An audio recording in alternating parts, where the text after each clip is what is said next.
Happy Friday. I hope we're all doing well this morning. All right, so we're going to go ahead and get right into it.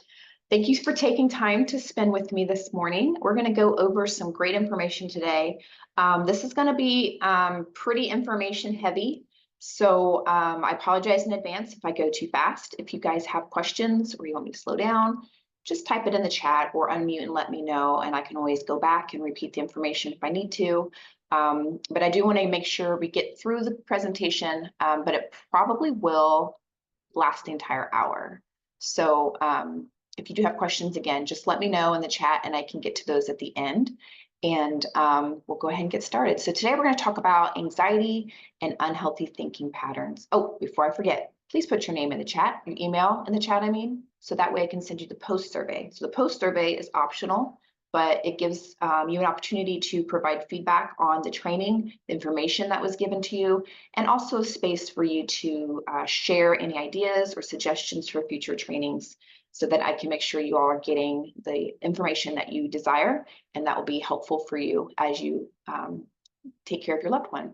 So anxiety and healthy thinking patterns, I think this is a great topic to discuss periodically because it's something we all fall into, right? We all have moments where we're feeling anxious, where we're stressed out, where we're worried about things that we can't really control.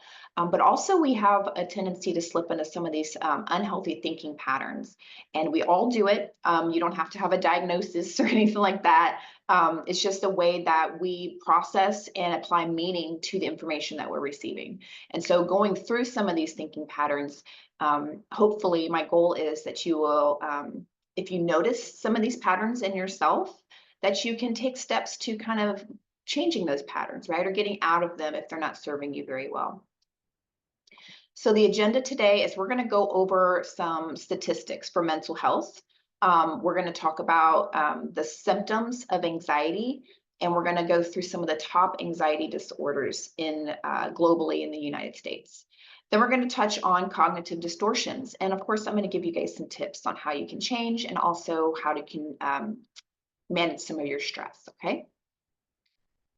So the World Health Organization's definition of health is a state of complete physical, mental, and social well-being, okay? So it's not just the absence of disease. It is a multi-dimensional, multifaceted thing, right? So mental health is essential to your overall health and well-being, and it should be recognized and treated in all people, okay? I say this because I think sometimes when we think about health, we just think about our physical health, right? We don't always necessarily add in the mental health component or social well-being and things like that, right? But again, you can be a really healthy physically person and still struggle with mental health, or the opposite is true, right? Maybe you are a very mentally healthy person, but you struggle with your physical health. And so the goal here is to really kind of bring home that idea that health is a myriad of things. We are multidimensional creatures, and so we have multidimensional needs. And so addressing all of those needs is how we become whole, healthy type of people. So did you know that anxiety disorders are the most common mental illness in the United States, affecting 40 million adults? So that's over 19% of the population of people over the age of 18. And globally, 1 in 13 people suffer from anxiety. So anxiety disorders are the most common mental illness globally. And I know sometimes we hear that phrase mental illness, and we automatically go back to, maybe some movie tropes or stereotypes and things like that. So I don't want you to be put off by the idea of mental illness. It's something we all experience at least at some point in our lives, whether it's an anxiety disorder or depression or something like that. We can all probably relate to the idea of maybe you're not feeling mentally your best. And so that's mental illness isn't necessarily a scary term, okay? So don't be put off by that term. But I'm telling you this because I think it's important for us to know that this is not uncommon, right? There are millions of people across the globe, across our country, in your home state, in your town, in your neighborhood, who are, well, maybe not millions of people in your neighborhood, but you get what I'm saying. There are people everywhere around you that have anxiety disorders, right? It's very common. So if some of these symptoms or some of this information I'm sharing with you resonates as something that you've experienced, please know it's not uncommon. Please don't feel ashamed of that. And please don't feel apprehensive reaching out for assistance or help if you need it, okay? It's very common, and a lot of us have these types of disorders. So here we go. We're going to give you some more numbers. So the prevalence among US adults by condition annually, anxiety disorders, 19.1%, major depressive episodes. So that means where you are in, you're not just feeling the blues, that you're actually having a depressive time in your life, right? That you are clinically depressed. That's 21 million people every year, okay? And that's just in the US. Post-traumatic stress disorder, PTSD, 9 million people experience that every year. Bipolar disorder, 7 million people are diagnosed with that every year. Borderline personality disorder, 3.5 million. Obsessive compulsive disorder, 3 million. And schizophrenia is 1.5 million. So you can see there's a whole lot of people, right, who would experience a mental illness within their lifetime. It's very prevalent. So what are some example or some symptoms of anxiety? So there are, of course, this isn't exhaustive, right? These are just common. Obsessive thoughts, right? Where you kind of get that sticky thought and it just won't, it just kind of catches and it just spirals and you can't really get rid of it. Maybe you're reacting to things that are disproportionate to the trigger or the fear, right? Maybe it's like overreaction to something. Restlessness. Maybe you're having trouble with memory or focus. Anger, irritability, or aggression. Now, this is more common in males, but that doesn't mean that females don't also experience that as well. Insomnia or nightmares. Uncontrollable feelings of panic, fear, or apprehension, and ritualistic behaviors like repeated questions. Okay, sometimes if you have a lot of anxiety about something, you're going to ask a lot of questions to get as much detail as you possibly can to help subside that anxiety, right? Because if the unknown is terrifying to you, trying to make the unknown known is a way that you can cope with that. So what are some physical symptoms of anxiety? Racing heart or heart palpitations, trembling, hot flashes, headaches, urinating frequently, surprising enough, shortness of breath, maybe nausea if you're feeling like queasy in your stomach, having tense muscles, excessive sweating, cold or sweaty hands, and dry mouth, okay? So again, these symptoms aren't going to show up every time you're feeling anxious, and you may not experience, a whole lot of these. And you can experience some of these symptoms and not feel anxious, right? Some of these you're just not feeling good physically and it has nothing to do with your mental health. But again, these are just some common symptoms of anxiety. So if you're experiencing these frequently and you're not sure where they're coming from, take an inventory, right? Am I feeling anxious? Am I feeling stressed out? Am I feeling overwhelmed?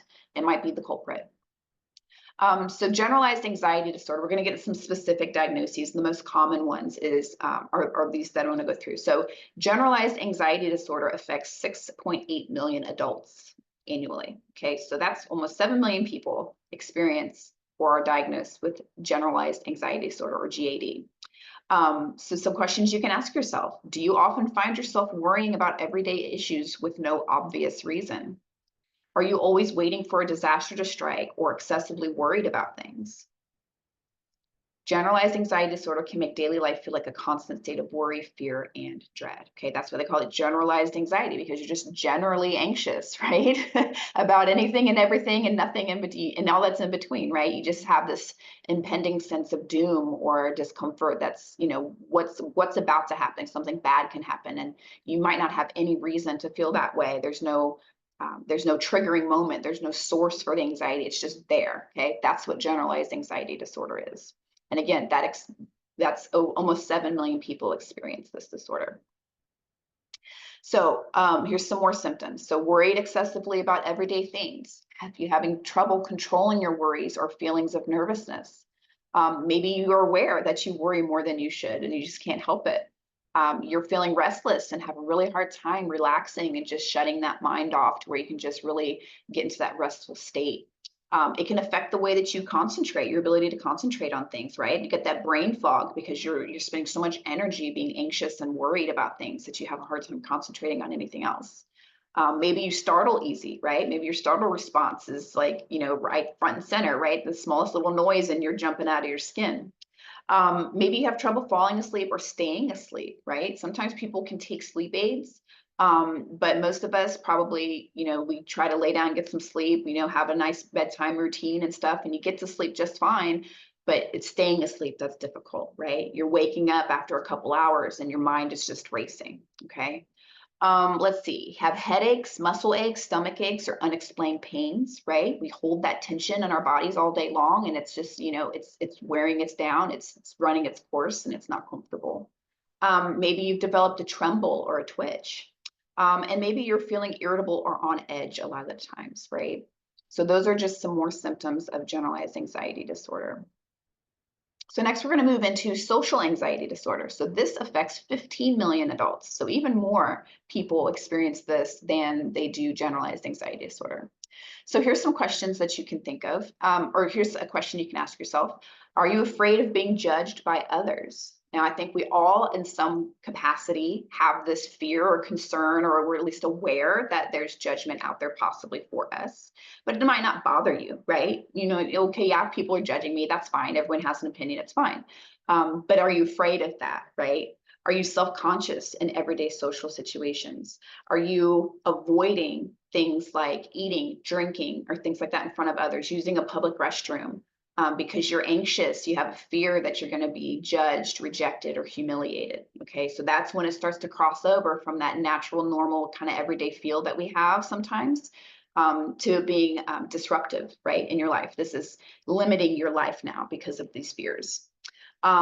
The fear that people with social anxiety disorder have in social situations can be so intense that it's beyond your control, or you feel like it's beyond your control, right? I can't calm down. I can't be settled. I can't feel safe in this space. It could also get in the way of going to work, going to school, or just doing everyday things, socializing, right? People with social anxiety disorder, you might worry about engaging in social situations for weeks before they happen, right? You get invited to a wedding, and for, maybe 3 months before the wedding even happens, you're worried about these social interactions that you're about to engage in, okay? And this can lead to you avoiding places or events because you're distressed, right? Or you're feeling embarrassed, right? Or like almost like anticipatory embarrassment, right? I know if I go into space, I'm going to be humiliated. That's what social anxiety disorder is, okay? And it's not just about being shy or being introverted or being, maybe a little unsure in new situations, which we all kind of feel that sometimes. It becomes a disorder when it disrupts the life that you're wanting to live, right? Where your quality of life is now shifted because of these fears that you have. That's when it becomes the disorder.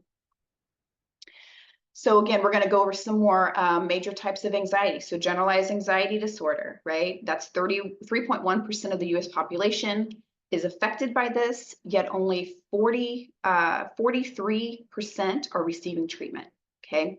So that's almost half the people who experience generalized anxiety disorder are receiving treatment, okay? And women are twice as likely to be affected than men. And generalized anxiety disorder will often co-occur with major depression. Okay, so it's a double whammy a lot of the times. Next is panic disorder. So this affects 6 million adults. Okay, so that's almost 3% of the US population. And women, again, are twice as likely or are more likely to be affected than men. Social anxiety disorder. So this is going to affect 15 million adults or 7% of the US population. It is equally common among men and women and typically begins around age 13. So according to a 2007 ADAA survey, 36% of people with social anxiety disorder report experiencing symptoms for 10 or more years before seeking help, okay? And again, I think a lot of this hesitancy to seek services is the stigma, right? I don't want to admit, I don't want other people to know that I'm struggling in this way, right? You get that stigma of mental illness in your mind, and it might prevent you from reaching out to somebody for help. Or maybe you think there is no help, right? Maybe you think you just need to suck it up and get through it, right? And not even realize that it's an anxiety disorder, okay? So next we're going to talk about specific phobias. So a phobia is an irrational fear or a fear of something that you can't really pinpoint the cause of it, right? But it is very debilitating. And so specific phobias affect 19 million adults or 9% of the US population. And women, again, are twice as likely to be affected than men. And symptoms will typically begin in childhood, and the average onset is 7 years old. So these can be lifetime fears that people experience. Obsessive compulsive disorder and OCD and post-traumatic stress disorder or PTSD are closely related to anxiety disorders, and some may experience at the same time along with depression. Okay, so sometimes it's not just the one thing you're dealing with, it's a couple things at the same time. So now we're going to talk about cognitive distortions. Okay, so a distorted thought or cognitive distortion is an exaggerated pattern of thought that is not based on facts. Okay, and so sometimes if you have an anxiety disorder, cognitive distortions are just part of the package, right? But you can have some of these distortions and not have a diagnosable anxiety disorder as well. Okay, but we're going to kind of lump them all together because it could just be some from this and some from the other, you know, and it varies upon the person. But we can all experience these to varying intensities, varying degrees. So this, of course, if you have these fears or these exaggerated patterns of thought that aren't based on facts, it can lead you to view things more negatively than they really are. Okay, so in other words, cognitive distortions are your mind convincing you to believe negative things about yourself or your world that maybe aren't even necessarily true. Okay, so we do know that our thoughts have a great impact on how we feel and how we behave, right? So if we think a thought, it's going to cause a feeling, and that feeling is going to cause a behavior. Okay, so it's all connected. So that's why it's so important to recognize these thought patterns, because that can essentially help us navigate how we feel about things or how we behave, right? How are we going to respond to those things? So when you treat negative thoughts as facts, you might see yourself or act in a way that's based on a faulty assumption. Okay, so everyone's going to fall into these distortions on occasions. Again, it's just part of being a human being, right? But it'll happen particularly when we're feeling down, right? Maybe we had something going on that we took a hit to our confidence, or things didn't work out the way we wanted to, we're really disappointed. And so this can be something that kind of creeps in when we're not feeling our best. And of course, if we engage too frequently in these thoughts, these negative thoughts, our mental health will take a hit. Okay, so again, it's important to know ourselves in order to empower ourselves. Okay, and that's the goal. So here's some examples of cognitive distortions, and I'm just going to go through some common ones. There are actually hundreds of these. We're not going to go through hundreds of them today, but we're going to hit some of the more common ones as they pertain to caregiving. Okay, so here's a scenario. I just want you to think and say, well, is this me, or is this, maybe this sounds familiar, maybe it doesn't. So your loved one compliments your love and dedication visiting them several times, right? And in the end, they make one improvement suggestion. And so you leave that visit feeling miserable and dwell on that one suggestion all day long. Okay, so that's what we call filtering or mental filtering. Okay, so that is when you strain all the positives out of a situation and you only dwell on that negative thing that you heard, that one negative thing that happened. So even if there are more positive aspects than negative in a situation, you're going to focus on those negatives exclusively. Okay, if you guys ever had that before, right, where you get praise, praise, praise, praise, praise, oh, but there's one thing, and then you forget all the good stuff they just told you, and you're just like, wow, I really messed up because of that one thing. Okay, that's a cognitive distortion, right? That is an emotion or a feeling. You're drawing a conclusion based on faulty assumptions. Okay, so here's another one. Your favorite staff member was a saint until she told you no for one of your requests, and now you just can't stand her, right? So this is an example of polarization or all or nothing thinking. Okay, so all or nothing thinking will usually lead to extremely unrealistic standards for yourself and for other people, and that can affect your relationships and your motivation. Okay, so polarized thinking is just an all or nothing, black or white, this or that, very binary way of thinking. Okay, so when you engage in those thought patterns and there's no shades of gray, that's when this distortion is leading you, right? And we have to be very aware that our world, our lives, full of gray, right? Probably more gray than black and white. Yet for some of us, that's just the way we see things, right? It's got to be this or it's got to be that, and there's no wiggle room, there's no compromise, there's no gray in there. Okay, and that can be very stressful, right? Because then it's like, well, if I don't do it this specific way, I failed. right? And so you can invite shame into that space, right? You can invite self-doubt into that space. So it's really important to catch ourselves when we get into this pattern, because it can be very detrimental to our well-being and for those of people around us as well. So here's another example. You speak up at a family care plan meeting and your suggestions are not included in the final decisions. So you leave the meeting thinking, I never say the right thing, right? You're really beating yourself up. And this is what we call overgeneralization. Okay, so when we overgeneralize something, we take an isolated negative event and turn it into a never-ending pattern of loss and defeat. Okay, so when you're using words like always, never, everything, nothing, right? That's frequent in your train of thought. Um, that's when you know you're kind of slipping into this distortion, okay? Because yeah, maybe some things happen often, but that doesn't mean they happen always, right? So, I live in a home where there's a lot of people, right? I have a large family, and I feel like I'm taking the trash out like every 20 minutes, right? And it gets frustrating because I'm like, I'm the only one that ever does this. And I know that's not true, right? But I'm telling myself I'm the only one who ever does it. And then I'm frustrated because then I feel like nobody's helping, right? So just be mindful of the phrasing that you're using, right? If you're using words like always and never and everything and nothing, you're just blanketing all these things with that one idea or that one thought. You're overgeneralizing, okay? And again, you're not allowing space for reality or truth to come in and take a logical step back and say, well, this isn't, I'm lying to myself, right? I'm telling myself something that's not true. Next one, your loved one greets you with a smile, looking serious. Instead of asking, or sorry, your loved one greets you without a smile and they look serious. So instead of asking them how they're doing, you immediately assume that they're mad at you, okay? So this is called jumping to conclusions. So that is when you interpret an event or a situation negatively without any evidence supporting that, right? So you just react to your assumption. And I think some of us probably this resonates, right? Especially with your loved ones, right? Especially if you're in a relationship with somebody and they're almost always happy to see you. And then the one time that they're not, like, open arms, hugging you, smiling or whatever, you think, wow, I must have done something. Maybe they're mad at me. Maybe I irritated them, right? And it could have nothing to do with you, right? Maybe they're tired. Maybe they have a headache. Maybe they've got something on their mind that they're worrying about, right?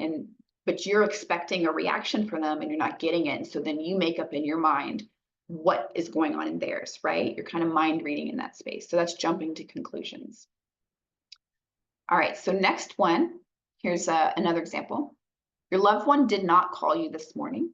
They probably reached for the phone, fell, they got stuck on the floor for hours, broke their hip, and had the EMT out to get them, right? So that's what we call catastrophizing. So it is kind of related to jumping to conclusions, but in this case, you jump to the worst possible conclusion, right? In every scenario, no matter how improbable it is. So this distortion will often come with what if questions, right? What if he didn't call because he got into an accident? What if she didn't arrive because she really didn't want to spend time with me, right? So several questions might follow in response to one event. So that's when we think, if mom didn't answer the phone when I called, the worst thing that I can imagine most likely occurred, right?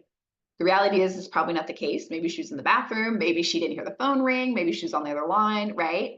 But catastrophizing is that distortion that's going to tell you the worst case scenario has occurred. And then you start in that spiral, right? That anxiety spiral of what am I going to do? How am I going to fix this, right? So that's where it can be very debilitating. All right, next one. You get irritated with your loved one and think to yourself, I should never feel that way ever. Okay. That is what we call the shoulds. Okay. So cognitive distortion should statements are subjective, ironclad rules that we set for ourselves and for others without considering specifics of a circumstance. Okay. So you tell yourself that things should be a certain way with no exceptions. Now, if you've been on any of my trainings, you've probably heard me say that the should, right? That's where shame lives. Shame lives in should. So when we should all over ourselves, right? When we tell ourselves these are the ways that things should be, and we don't meet those expectations, then we ultimately start to spiral into disappointment or degrading ourselves or feeling bad about ourselves, right? So maybe you believe that you should always make your bed or you should always make people laugh, right? You should be better, right? You're always telling yourself these things. And then when they don't happen, And that could depend on many different factors, right? You're going to feel guilty or disappointed or let down or frustrated, okay?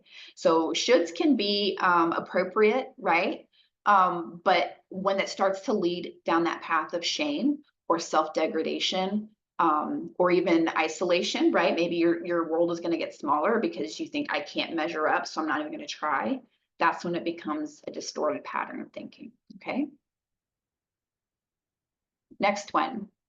You may firmly believe something bad will happen today because you woke up feeling anxious, okay? So this is what we call emotional reasoning. And I think this one might be kind of tricky because we do base a lot of what we do based on how we feel, right? And sometimes that's completely appropriate, right? But other times it can be a little bit sticky, right? So emotional reasoning will lead you to believe that the way you feel is a reflection of reality. So I feel this way about a situation, so it must be a fact or it must be true. Okay, that's what defines this distortion. And it also might lead you to believe that future events depend on how you feel, right? So you might assess a random situation based on your emotional reaction. Okay. And this is a great opportunity for you to take a step back, take some inventory, right? Why do I feel this way? Why am I making this assumption? Why are these emotions coming up and what are they trying to tell me? Okay. Sometimes they're right on point, right? Sometimes they're not. So it's always good to just be more aware, more self-aware, and be more mindful, right? Before you react, you want to take some time to think so that you can respond. Okay. All right, next one. You bring your loved one a new article of clothing and they don't say thank you. And so now you just know that they hate it. Okay. So this is mind reading. So that's when you assume you know what other people are thinking. And you may or may not be right, right? But you make an assumption based off of how they respond to you. Okay. So with this cognitive distortion, you might also assume that others are thinking negative thoughts about you, right? Sometimes the mind reading isn't always going to be, well, you know, they loved it. I'm the best person they've ever met, right? They can't live without me, right? It's almost always going to be something negative, make you think bad thoughts about yourself. So that's when you, again, you take that inventory, consider the evidence, right? And not just the evidence that confirms your suspicions or beliefs, right? So did they really not like it? Did they say they didn't like it, right? And you know just as well as I do, we're all human beings, right? And we're going to respond in different ways to different people in different scenarios, depending on how we feel at that time, right? So if you're not feeling well, maybe you're not going to jump up and down over a new t-shirt, right? It might not be a big deal to you, or it might be something you enjoy, but you're not in a space to where you can really express that a lot, right? That's not up to the other person now then to think, oh, well, they must hate it, right? So you can't make those assumptions about other people as well. All right, next one. You want your loved one to smile big and hug you when you come to see them, despite them never really showing much emotion or being affectionate, right? So that's not who they really are. That's not who they've ever been. So every time you see them, you let them know that it upsets you that they're not giving you smiles and hugs. And your thought process is eventually they're going to change their ways and they're going to want to hug you upon arrival. Okay. So this is what we call the fallacy of change. So that is when you're expecting other people to change their ways to suit your expectations or needs, right? Especially if you put enough pressure on them. So this one can be really harmful to relationships, right? Because you are not taking someone at face value, right? You're not accepting who they are as an individual. You are expecting them to change to make you feel better or you feel more comfortable. Okay. Now, in some spaces, that's obviously very appropriate, right? Especially if you're having conflict and you want to find compromise. That's not what we're talking about. We're talking about if you know for sure that maybe your mom is not a very affectionate person, but you think if you complain enough, she'll change who she is, right? Rather than you just accepting that that's who she is as an individual. Okay. Let me check the chat real quick and see if anybody's got any questions. Okay. No questions yet. Okay. So now we're going to move on to how do we change cognitive distortions, right? So maybe we've recognized ourselves in some of these examples. And we're thinking, you know, hey, yeah, that is a distorted thought. That does cause me a lot of conflict. That does cause me a lot of unease. How do I change it, right? Now that I know it. The best thing you can do is identify it, right? Hey, that's a distortion, okay? So when you realize a thought is causing you anxiety or it's dampening your mood, a good first step is just to figure out what kind of distorted thinking is taking place, right? name your enemy, right? Or know your enemy, right? Give it a name. And that's the best way you can strategize, right? To change. So reframing is a wonderful skill that we should all learn, I think. And again, when I say skill, anytime I say something's a skill, it means it's not an overnight success story, okay? It takes practice, it takes intention, it takes mindfulness, okay? So if you're having a trouble reframing the thought in the beginning, that's perfectly normal, right? It's something that we have to learn and we have to teach ourselves how to do.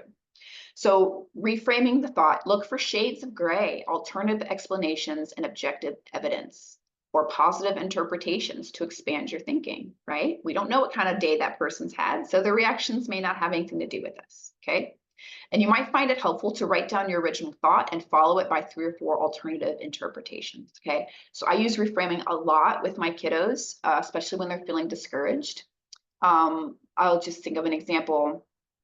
I homeschool my children. And so if there is a concept that I'm trying to teach them that they're struggling with, and they'll often say things like, well, I'm just not good at this, right? I can't do this.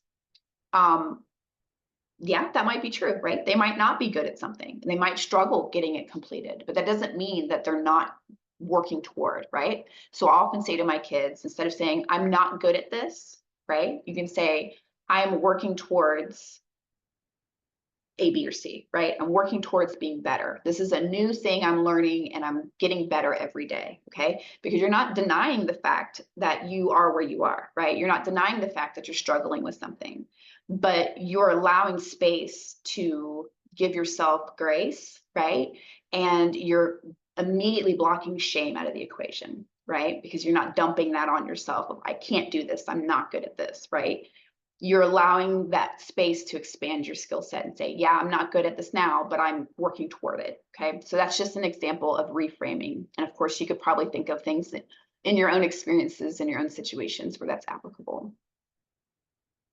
The next one is to perform a cost benefit analysis. This is better known as a pros and cons list, right? But cost benefit analysis is a little bit different.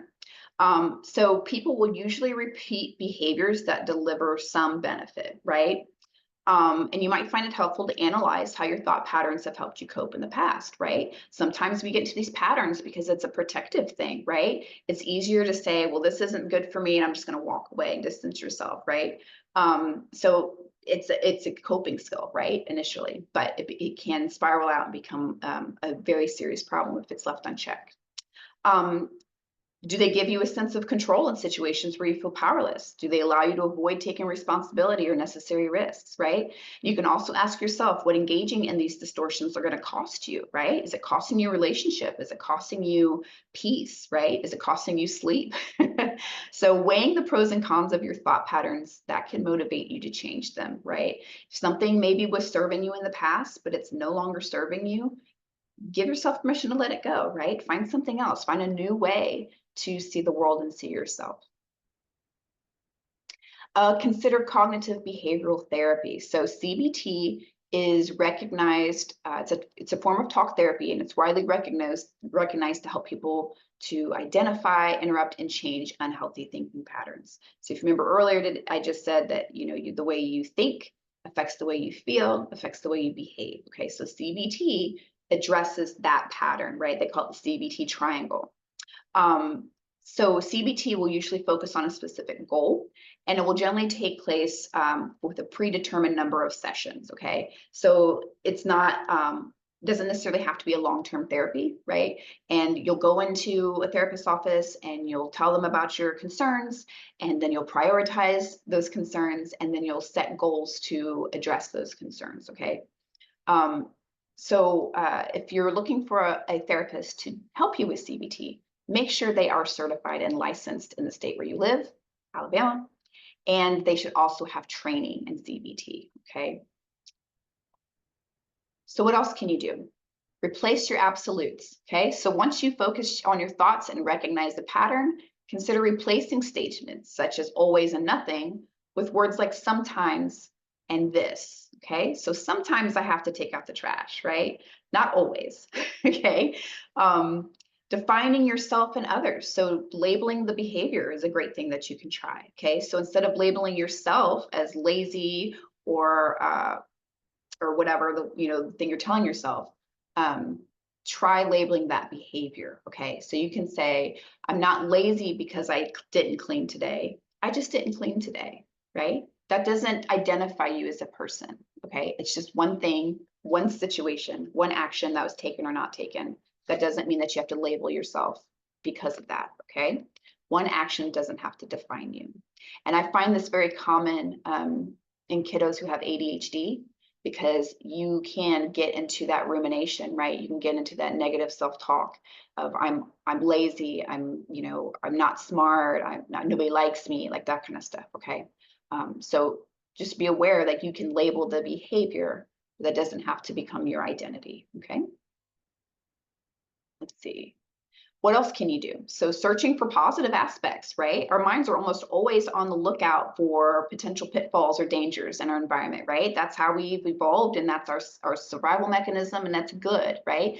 But sometimes it can get a little wiry, right? Sometimes we can't determine a mental stress or threat versus a physical stress or threat. And so our body's going to respond as if we're in physical danger, even if it's just an overdue bill or something like that, right? So when we search for the positives, we're essentially telling our brains, okay, we're not going to focus on only the negative. We're going to seek for positive patterns. And when you tell your brains to do that, when you start looking for the positive, it's going to be easier. Then your brain's going to automatically, over time, obviously, start looking for those positives, right? And that's why gratitude practice is so important.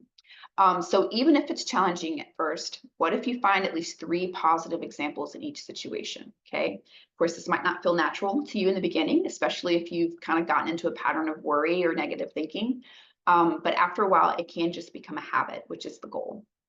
And then consider, does the evidence back up those negative thoughts, right? So before you conclude, maybe consider asking, investigating, questioning yourself and others to ensure that you have as many facts as possible, right? And then you can make an extra effort to try to believe those facts, okay? Again, that can kind of go back into that, that mental filtering, right? Where you are making assumptions based off of one negative comment or one negative experience, okay? And that would be a good time for you to stop and consider the evidence, right? Did they say positive things about me? Did they approve of this behavior? And then they just put one bad thing in there, okay? That can be very helpful. Okay, next, write down your thoughts, okay? Now, you all know I have a love-hate relationship with journaling, because I know it's incredibly helpful, but I am just not organized enough to do it on a regular basis. So, but if you are the journaling type, consider keeping a journal to write down these thoughts, right? It can be a very simple and effective way to reduce that worry. I often say that it gives your worry a place to live, right? Because if you ignore your worry or you ignore your anxiety, it's just going to get louder, right? It's just going to throw that fit until you pay attention to it. And so giving yourself time to worry, right? And just write those worries down. That can be incredibly helpful. Writing about caregiving emotions like anxiety can reduce the intensity of those feelings. Getting them out of your head and onto paper can help you feel calmer and less stressed, okay? And also, if you see your paper or your thoughts on a piece of paper, it can help you give a different perspective, right?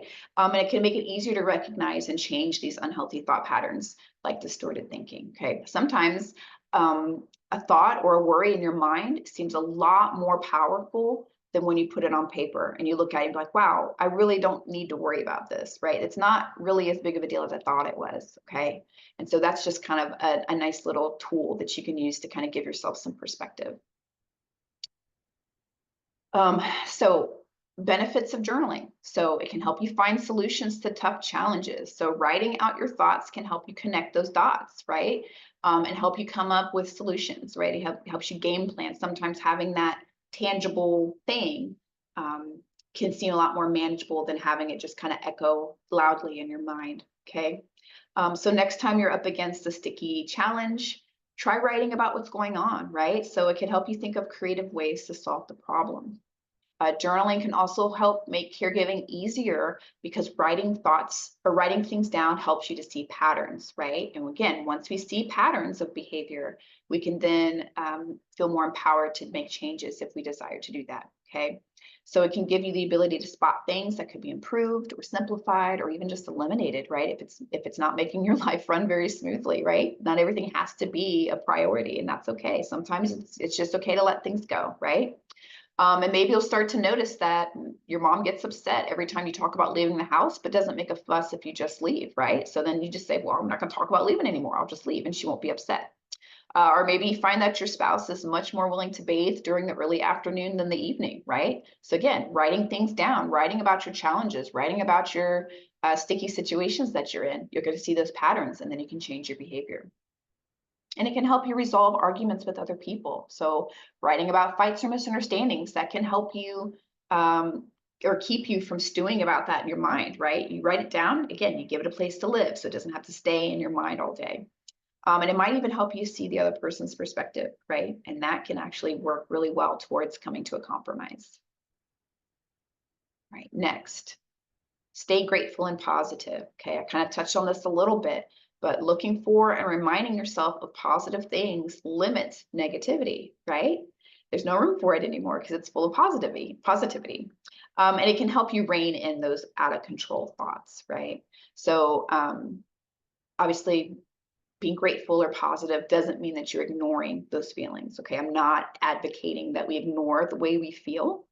But it doesn't mean that it doesn't mean that we're supposed to be thankful no matter what happens, right? And no matter how hard caregiving gets, because sometimes it's just not fun and there's not a lot of, cool stuff to be focusing on, right? We all have those highs and lows and those hills and valleys. But gratitude is about noticing that there are always some positive things in your life, right? No matter what. Even if things start to get really dark, you can almost always find a light in that space. But being aware of that can help you get a different perspective and see that things aren't 100% terrible all of the time, right? That overgeneralization, okay? You start to get in those spaces where everything is always this way, right? Writing it down can help you really get some perspective and focusing on the positives and what you're grateful for, okay? So of course you can keep a gratitude journal or calendar or taking gratitude challenges. There's a ton of resources online if that's something you're interested in. Find what works for you, right? Not everything's going to work for you, but there's probably at least one thing out there that you can find useful. All right, and next, talk nicely to yourself. Oh man, I think sometimes we don't even realize it's just kind of in the background how nasty we are to ourselves sometimes, right? You probably have heard that saying where it's like, talk to yourself the way you talk to your best friend, right? Talk to yourself the way you would talk to somebody that you care about, right? Um, and that's a really effective tool to reducing anxiety. Okay, it's that positive self-talk. So self-talk is basically that voice that's always in your head. And it usually happens without you even noticing, and it can be negative or positive, right? So speaking to yourself in a positive and supportive way is a lot more pleasant and calming than a steady stream of negativity, right? So to reduce anxiety, work on decreasing the amount and the intensity of negative self-talk while increasing that positive talk. Okay, so it might help to think about how you would speak to a close friend, right? Like we just talked about, or family member. You probably be supportive and kind, right? And not discourage them or berate them. So just treat yourself in that same positive way. Okay. So here's a little handout that I could probably send you the PDF with this post survey if you're interested.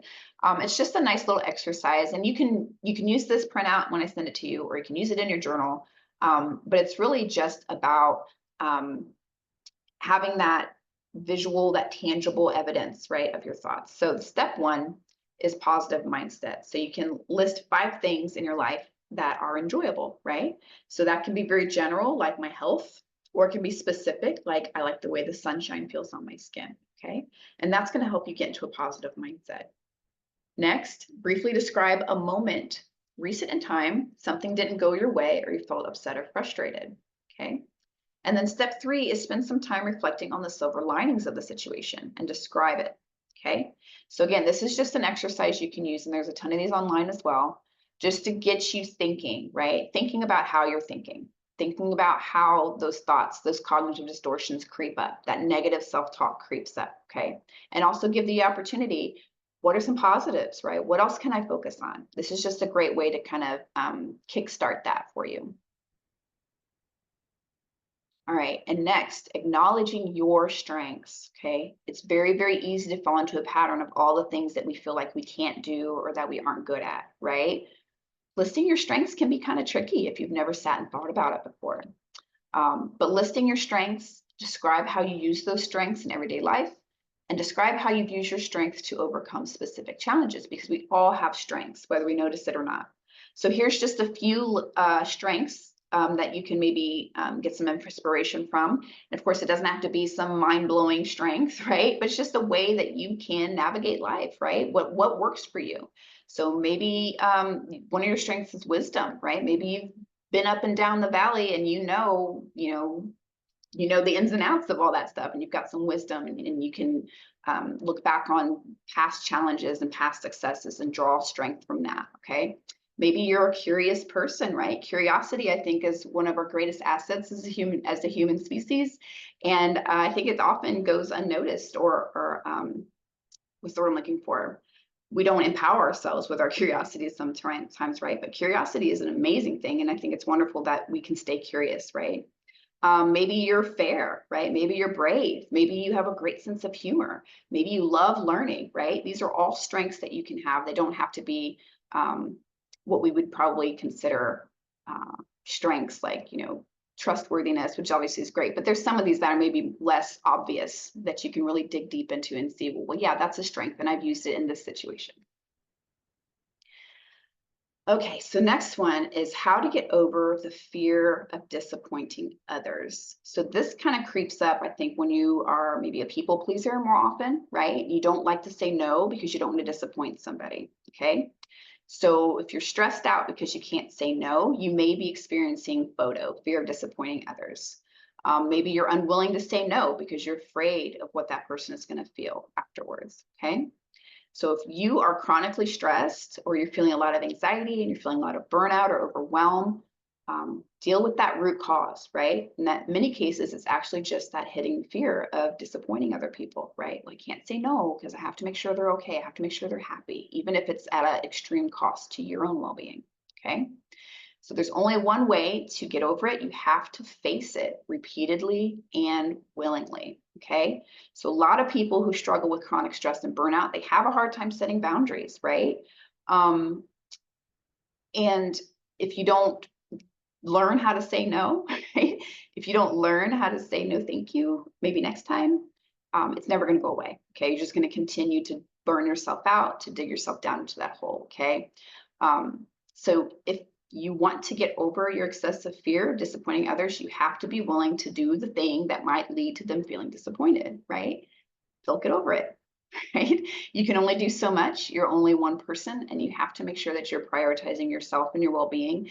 And if pleasing other people, being a people pleaser, not wanting to disappoint people, is preventing you from taking care of yourself, that's when you know it's getting out of control, right? That's when you know it is a harm now to you. And it's not just being a nice person anymore. Now you're taking on more than what you can handle, because now there's no room left over for you to do what you need to do to take care of yourself, right? And it can be very easy to slip into that pattern as a caregiver, right? Obviously, there's things that you have to do because they have to be done, and that's okay. But you don't have to take on everything, right? You don't have to take on the expectations of other people that maybe you're not even caring for, right? Maybe it's just other family members, and they have expectations and they have requests and requirements from you. But you can say no, it's fine. They'll get over it. And so consider the cost of that, right? Consider the cost of being a people pleaser and being afraid of disappointing other people. Remind yourself of those costs when maybe you're feeling a little less sure of yourself, right? You're spending a lot of emotional energy worrying and stressing over decisions. That's energy now that you don't have to be present and emotionally available for other important needs in your life, right? So in other words, there are emotional opportunity costs to your fear of disappointing others and avoiding facing up to that fear. Okay, so just make sure you approach them from a place of self-compassion and not self-criticism. Okay. Remember that you are not responsible for other people's emotions. And I know this one is a hard one, especially if you're taking care of somebody full time and they rely on you for a lot of their needs to be met. It's easy to kind of slip in and just assume that the way they feel and their emotions are also your responsibility, right? But you can't be held responsible for things that you can't control, okay? So you wouldn't blame someone for being short or having brown eyes or whatever, right? That's because they can't They can't do anything about it, and there's nothing morally wrong with being short or having brown eyes, right? So similarly, whether someone else feels disappointed in you, that might be unfortunate, but it's neither morally wrong or something you have direct control over. Okay. So how we feel is the result, again, of how we think. So that means other people's emotions are their responsibility and not yours. Okay. Now, I'm not saying that you now have permission to go out and be a butthead to everybody. That's not what I'm saying. But I'm saying that if somebody is disappointed or if they're upset or they're sad or they're frustrated or whatever the case may be, okay, yeah, that's true. That might be true for them. Okay. But that doesn't mean that it is now something that you have to take ownership of. Okay. So you are responsible for your actions, obviously, but you're not responsible for other people's feelings. Okay. You do want to behave well, right? That's a good responsibility. But your behavior is something that you can control, right? But how another person interprets and feels about your behavior is not, right? So it's not something that you should judge as right or wrong or good or bad, okay? Reframe your fear as uncomfortable and not dangerous. Okay. Again, remember, I was telling you that sometimes our brains, they can't tell the difference between, an emotional threat or psychological threat and a physical threat, right? We're just going to respond as danger, danger, danger, right? So reframing our fear as uncomfortable and not dangerous can be a great tool. Emotions like fear and anxiety are uncomfortable and sometimes they can be painful, sure, but not in and of themselves are they dangerous to you. Okay. So one of the reasons we have such a hard time facing our fears is because our tolerance for fear itself is pretty low, right? We avoid things that we're afraid of. We avoid things that are uncomfortable. So we haven't built that resilience, right? We haven't built that um, tolerance to them. And so because it's low, we mistakenly assume that because fear and anxiety feel bad, that they are bad. So as a result, we should avoid them, right? That's our logical train of thinking. But if we're going to get over our fear of disappointing other people, we're going to have to face that fear head on again. So that means you're going to have to willingly feel afraid and tolerate that feeling for a while. Okay. Most of these feelings we feel are temporary, right? And we tolerate them, they pass, and we realize that wasn't as bad as I thought it was going to be. I can do this, right? And then the next time it comes up, it's a little easier to tolerate, right? And then the next time it's a little bit more easy to tolerate, right? So just remember, just because it feels bad, it doesn't mean it is bad. Okay. So reframe your fear as uncomfortable but not dangerous, and you'll be a little more likely to tolerate it instead of impulsively trying to avoid it. Okay. Let's see. Self-care, right? We hear about this all the time. So there are steps that you can take to help boost your mental wellness and your emotional resilience. So getting enough sleep, right? I know easier said than done, especially for some of you who have loved ones who don't sleep, right? Who are wandering, or maybe they don't sleep throughout the night, right? Or intermittent sleep can be very hard on everybody involved. But trying to get as much sleep as you can is vital. Of course, we know that lack of sleep can cause depressed feelings, irritability, and all that stuff. So if you can, try to get 7 to 9 hours of sleep a night. And if you have an opportunity to nap, take it, right? You can always do the dishes when you wake up. It doesn't have to be done right then and there. Sleep should be a priority, okay? Staying active. Exercise can help improve your mood and strengthen your heart and lungs, which, hey, good in my book. And eating well. So healthy, balanced diet, okay? Nutritional food, nutrient-rich content is going to be a great way to encourage positive mental health, really. So eating well can help you have more energy and prevent an increase in symptoms of anxiety, okay? And also too much caffeine can exacerbate symptoms of anxiety too, okay? So if you're maybe feeling a little anxious and then you down a cup of coffee and you're feeling more anxious, that's why, okay? Drink some water, you'll be fine. Don't go it alone, get support, right? This is very hard to be on your own doing this job day in and day out, right? And it makes a world of difference if you can just get in community with others and talking with other people in similar situations. That's going to give you that relief of knowing that what you're going through, it's normal, right? Caregiving is hard for everybody. I don't think anybody breezes through this job, right?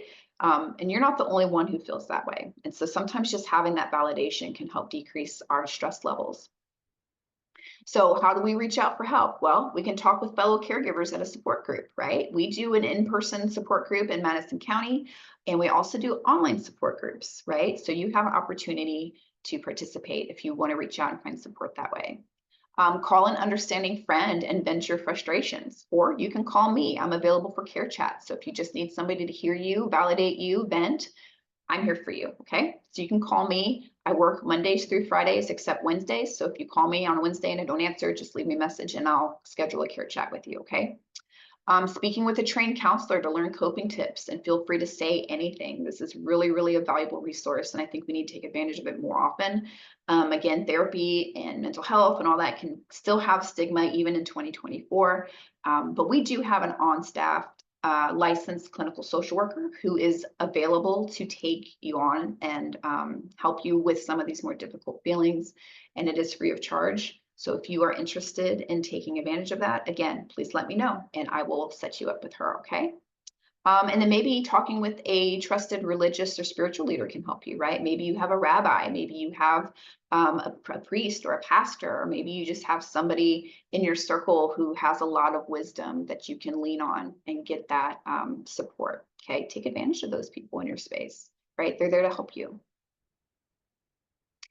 So good mental health. So according to research, good mental health from the CDC in 2021, it is vital at every stage of life, okay, vital. Helping us manage stress, relate to others, and make positive choices in line with our values, okay? So having good mental health is a vital component to our overall well-being. It is intimately connected with your physical health, right? So one affects the other. So poor mental health is indicated by depression and long-term anxiety, and that can be a factor in many chronic illnesses and health conditions like heart disease, diabetes, strokes, right? So maintaining good mental health is actually a protective factor, right? It's going to protect our overall health. So it's not something that we need to consider as an afterthought, okay? It needs to be a priority. Increasing good mental health will increase our feelings of calm, happiness, and satisfaction, and sense of a fulfilling life. Okay, so positive emotions lead to an increasing upward spiral of flourishing. And if you want more information on that, I did a training a couple months ago on the science of happiness, and we talked about how that happiness is like an upward spiral based on the behaviors and the thoughts that we have, right? So I would encourage you to go on our YouTube channel and see that if you're interested. So here are some mobile apps that can help you relieve your anxiety as a caregiver, okay? So I won't go through all of these, but you can kind of peek through them while I'm talking here. Sometimes I think we think of apps and we think, oh, those are just the games, or maybe I get coupons or whatever. But there's a lot of really good mental health resources through apps that can help you. Of course, it's not a substitute for, clinical training and going to a therapist and things like that. But if you're not ready for that, or you're not in a space where you feel like you need that intense care, an app can be a nice way for you to kind of get your toes wet in having some of these stress relief and coping skills brought to you right on your phone. So there's What's Up, Mind Shift CBT, Stop Panic, Anxiety, Self-Help, 7 Cups, and Insight Timer, okay? And that's all the info I have for you today. I'll go ahead and stop my share and end my